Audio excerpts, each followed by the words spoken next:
Bonjour et bienvenue. Aujourd'hui, nous allons discuter des paragraphes des paroles de conseil qui portent sur la grâce de Dieu, la mission de l'Église et notre générosité. Écoutons une nouvelle fois ces paragraphes. Libérer la pleine capacité de la mission de Christ avec une générosité semblable à la générosité de Dieu. Découvrez la joie profonde et un sens à la vie en encourageant les desseins divins sur terre. Écoutez les témoignages des personnes qui répondent et suivent les désirs ardents de leur âme de retrouver leur chez-soi dans la grâce et la générosité de Dieu. Souvenez-vous, un des principes fondamentaux de la vie de disciple est de croître la mission du Christ en contribuant à la dîme de la mission locale et mondiale selon sa véritable capacité. Contribuer à d'autres organisations importantes tout en représentant une partie importante de la générosité du disciple vient après la dîme de mission locale et mondiale et ne doit pas la diminuer ni la remplacer. Si une loi est nécessaire pour concentrer et équilibrer votre réponse, alors que ces principes de la dîme remplissent ce rôle. La dîme est une pratique spirituelle qui démontre la volonté d'offrir régulièrement toutes les dimensions de la vie d'une personne à Dieu. Lorsqu'elle est définie par la foi, l'amour et la planification, pleine d'espoir, y compris la volonté de résorber les dettes, la capacité à répondre devient bien plus grande que ce l'on pouvait s'imaginer au départ. La dernière fois, nous avons discuté des premiers paragraphes des paroles de conseil. Nous avons vu comment les initiatives de mission vont de concert pour la poursuite de la mission de Christ aujourd'hui. Nous avons aussi souligné que les initiatives de mission sont un appel divin et une quête spirituelle très importante pour l'accomplissement des desseins de Dieu. Mais alors, que faire pour que s'exprime pleinement la puissance des initiatives de mission? L'Esprit nous dit que nous devons libérer la pleine capacité de la mission du Christ avec une générosité semblable à la générosité de Dieu. Dieu se caractérise avant tout par son amour éternel dans la grâce et la générosité. Il est tout particulièrement reçu en Jésus-Christ. En tant qu'être humain créé à l'image de Dieu, notre dessein est de refléter la nature de Dieu. La générosité est la manière principale par laquelle nous recevons et répondons à la grâce divine. Cette vérité spirituelle étant soulignée, le Conseil soulève une fois encore l'importance de la dîme en tant que pratique spirituelle qui nous fait croître à l'image de Dieu. Je dis une fois encore car les conseils inspirés portant sur la relation entre les desseins de Dieu et notre générosité sont un thème fréquent de la révélation continue. Alors que des questions se posent sur la définition de la dîme, nous allons maintenant la définir. La déclaration suivante est l'interprétation officielle de la présidence de l'évêché donnée aujourd'hui à l'Église. La dîme, ce sont les offrandes pour soutenir les ministères locaux du Centre de mission et de l'Église mondiale. La dîme, c'est la réponse généreuse du disciple à la grâce et à la générosité de Dieu révélée en Jésus-Christ. L'appel d'un disciple, c'est de donner selon sa véritable capacité pour témoigner de la générosité de Dieu. La dîme est une pratique spirituelle qui aide les disciples à grandir dans leur relation à Dieu. Les disciples cherchent à partager 10% ou plus de leurs revenus annuels comme dîme avant les économies ou les dépenses. Pour certains, cela dit, les revenus ne sont pas suffisants pour couvrir les frais de subsistance. Dans ce cas, la dîme est l'offrande de n'importe quel montant ou objet souhaité, ce qui peut être, par exemple, donner sa vie au service du Christ et de l'Église. La dîme est donnée pour ministères locaux et mondiaux de l'Église à part égale. Les dons aux organisations affiliées à l'Église sont une priorité après la dîme. Cependant, ces contributions ne remplacent pas la dîme. Il est encouragé de contribuer aux organisations charitables qui reconnaissent la valeur de toutes les personnes et qui s'engagent à leur apporter le ministère du Christ. Mais ces contributions ne sont pas la dîme non plus. Alors que la compréhension de la grâce de Dieu augmente avec la véritable capacité de donner grâce à des économies sages, des dépenses responsables et une réduction des dettes, les disciples font des contributions supplémentaires en dîme. Cela inclut souvent des contributions et des dons immobiliers au fonds de dotation de l'Église. Ceux qui font des contributions et des dons immobiliers au fonds de dotation de l'Église assurent que leur héritage sont une contribution généreuse, perpétuelle à la mission du Christ. Je souhaite remercier personnellement tous ceux qui soutiennent la mission du Christ par leur dîme destinée aux ministères locaux et mondiaux. Votre générosité est une bénédiction pour de nombreuses personnes dans le monde entier. La communauté du Christ est une famille internationale de disciples et de personnes à la recherche d'un foyer spirituel qui vivent en des circonstances variées. Pour ceux qui sont dans la pauvreté extrême, leurs revenus sont probablement limités à ce qui est nécessaire pour survivre. Leur générosité est remarquable et une source d'inspiration. C'est véritablement un sacrifice. La capacité à donner est plus grande pour ceux qui ont les besoins essentiels comme le logement, les vêtements, le transport et les soins médicaux sont couverts. Et pour ceux qui vivent dans le confort matériel et qui disposent d'un revenu net disponible important, cela est particulièrement vrai lorsque des décisions sages sont prises concernant les dépenses et la réduction de dettes. Et pour ceux qui sont bénis par la prospérité et la capacité à générer des richesses, l'appel de l'Esprit est d'exceller dans leur générosité abondante. C'est en excellant dans la générosité que l'on démontre que la mission du Christ est une priorité dans notre vie. Cela apporte la joie et motive aussi les autres à exceller dans leur générosité. La générosité est un indicateur fondamental de la présence du Saint-Esprit dans la vie de personnes. Selon les Écritures, la générosité fait partie des caractéristiques remarquables de ceux qui appartiennent à Jésus-Christ. Cela est brillamment illustré dans 2 Corinthiens 8, 1 à 15. L'apôtre Paul avait travaillé pendant plus d'une année à l'organisation d'une offrande pour aider les disciples de Jérusalem qui étaient pris au piège de la pauvreté. Certaines congrégations, comme celle de Macédoine, ont répondu avec enthousiasme. D'autres congrégations furent lentes à répondre. Manifestement, Paul considérait que la congrégation de Corinthe était plus à même de donner plus rapidement. Lisons le texte. Nous vous faisons connaître, frères, la grâce de Dieu qui s'est manifestée dans les églises de Macédoine. Bien qu'ils étaient très éprouvés par leur détresse, leur joie débordante et leur profonde pauvreté ont fait abonder la richesse de leur générosité.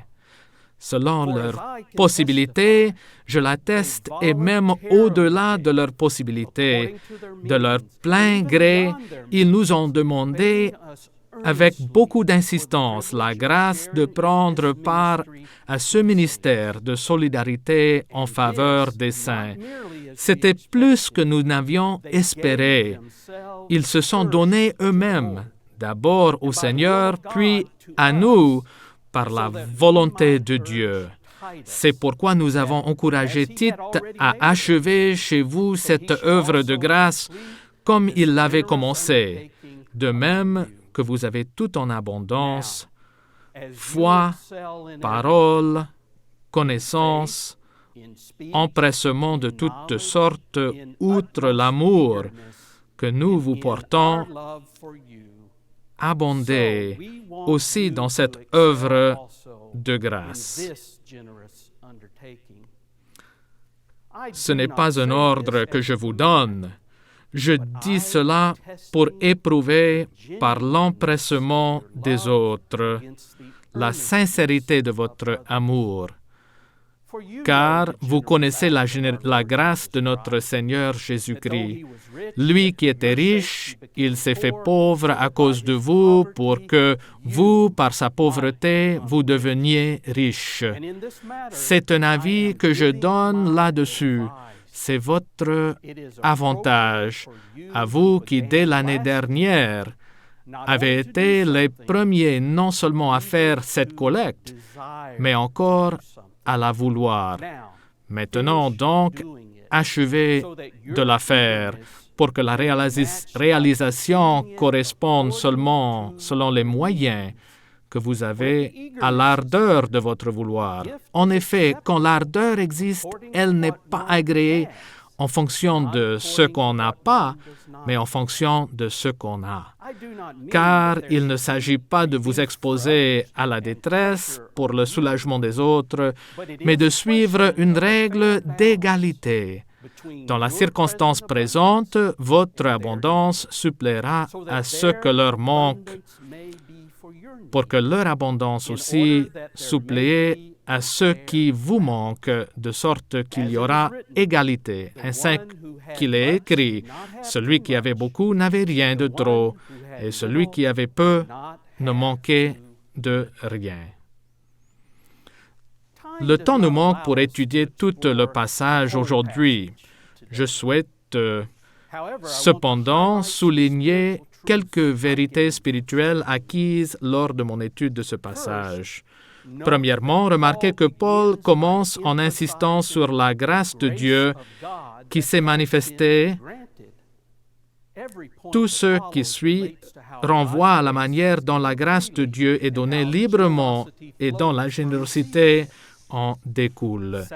Deuxièmement, la générosité est un mode de vie en réponse croissante au don infini de Dieu en Jésus-Christ. Le texte déclare que les Macédoniens se sont donnés eux-mêmes d'abord au Seigneur. Leur générosité débordait de cette relation.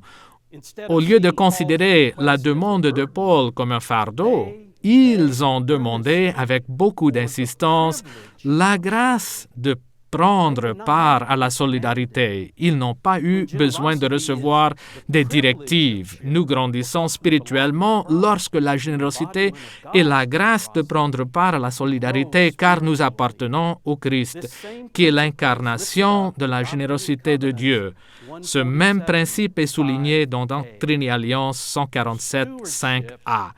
L'intendance est la réponse de mon peuple au ministère de mon Fils.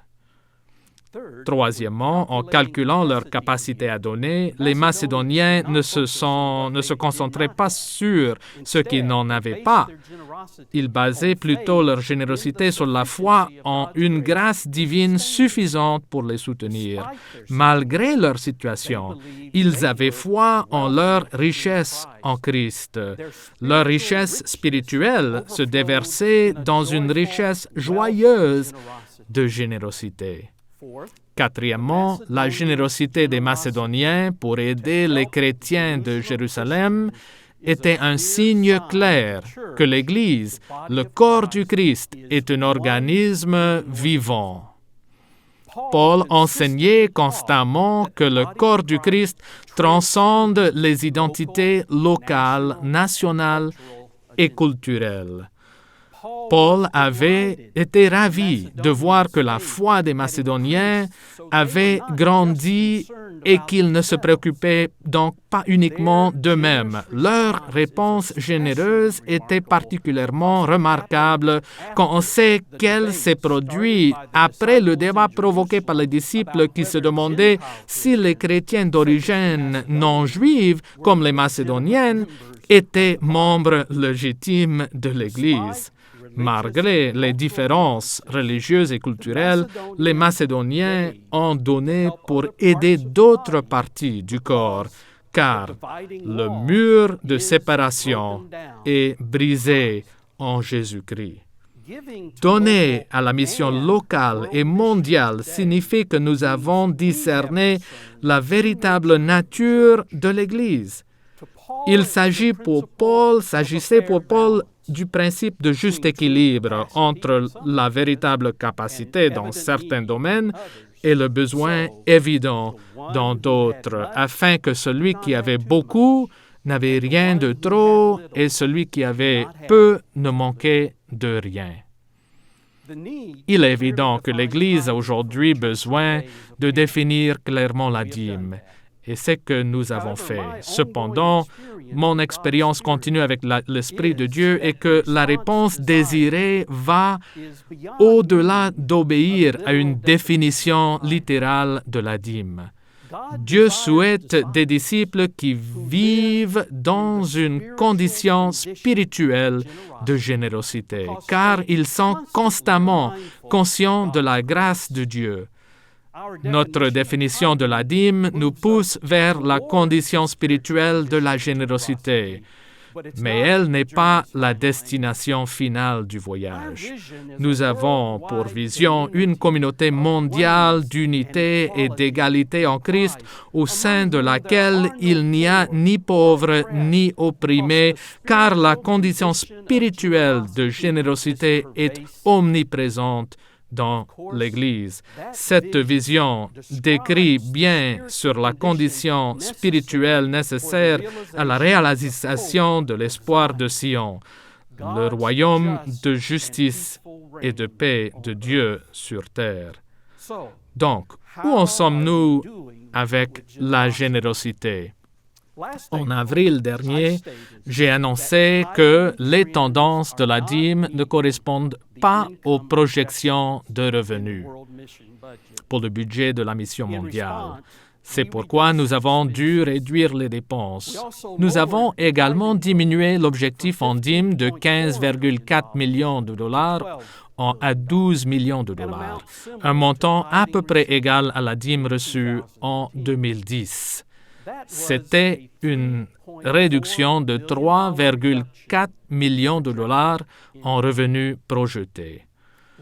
En juin dernier, le Conseil des finances de l'Église mondiale a approuvé un budget pour l'année fiscale 2015 qui conservait l'objectif en dîme de 12 millions de dollars et qui proposait des dépenses excédant les revenus à hauteur de 3,8 millions de dollars. Cela s'est fait en se basant sur la notion que d'autres sources de revenus serviraient à combler le déficit et la présidence de l'évêché travaillait sur un plan pour équilibrer le budget d'ici le début de l'année fiscale 2018. Depuis lors, la présidence de l'évêché a élaboré un plan financier sur 5 années pour parvenir à l'équilibre budgétaire.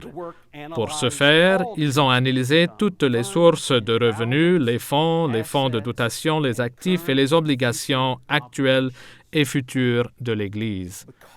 À cause des conditions économiques globales incertaines qui continuent à avoir un impact sur les retours d'investissement, des tendances de la dîme mondiale et de notre obligation de pourvoir aux retraites actuelles et futures,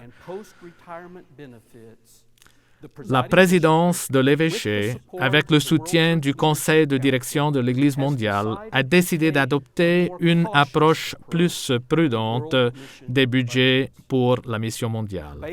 Basé sur les dépenses réduites déjà mises en œuvre, le plan est de réduire encore plus les dépenses pour les années fiscales 2015 et 2016. Le résultat sera un budget équilibré pour l'année fiscale 2016 d'environ 20 millions de dollars pour la mission mondiale. Bien sûr, la source de revenus à l'impact le plus fort sur le financement de la mission de l'Église est la dîme.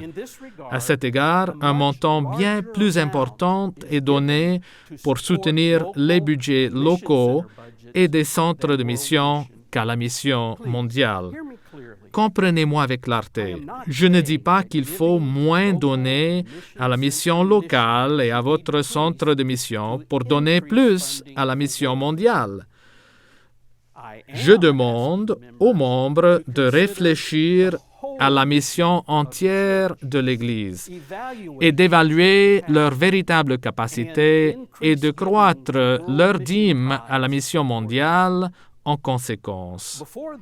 Avant de devoir réduire les dépenses, nous nous préparions à mettre en œuvre des stratégies de mission pour, entre autres, développer l'Église dans de nouvelles nations, revitaliser les congrégations aux États-Unis et au Canada, et en planter de nouvelles, transformer le temple en un centre de formation spirituelle et de paix mondiale, et développer les communications de l'Église dans le monde.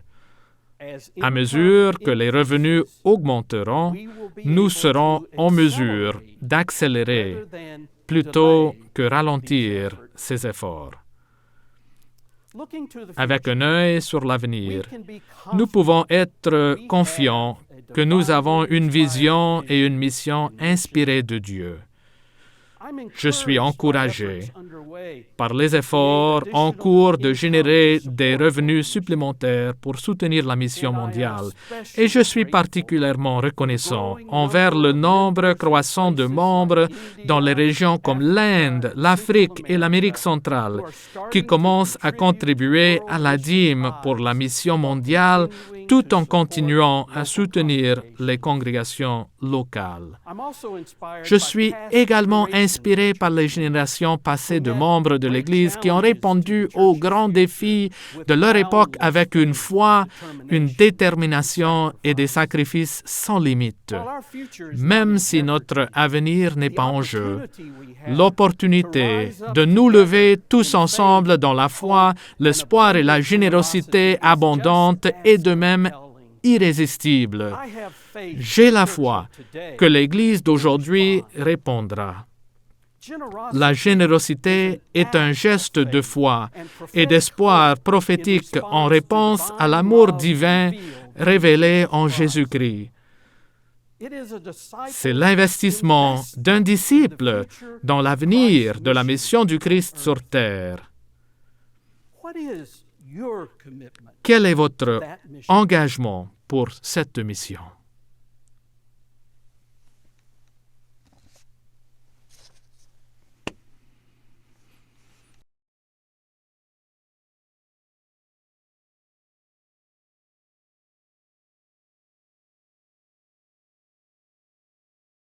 Générer des revenus